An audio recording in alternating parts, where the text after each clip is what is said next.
ഇൻഷാ അല്ലാഹ് പറയുന്നവന് കിട്ടുന്ന 4 പ്രയോജനം. ഒന്നാമത്തെ പ്രയോജനം അല്ലാഹുവിന്റെ കൽപ്പന അനുസരിച്ചതിനുള്ള പ്രതിഫലം കിട്ടുകയാണ്.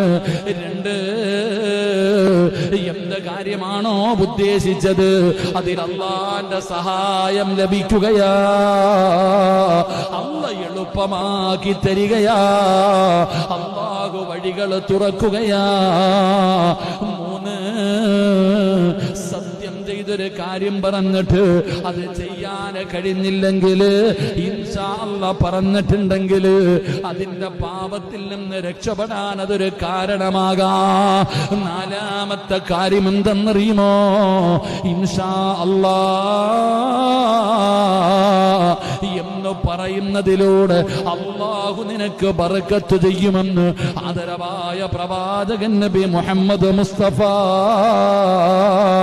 സല്ലല്ലാഹു അലൈഹി വസല്ലമ തങ്ങൾ പറയുമ്പോ, എന്റെ പ്രിയപ്പെട്ടവരെ, ഇതൊരു വലിയ അറിവാണ്, ഇത് വലിയ ഒരു ഇൽമാണ്, നിസ്സാരമായി തള്ളിക്കളയേണ്ട കാര്യമല്ല.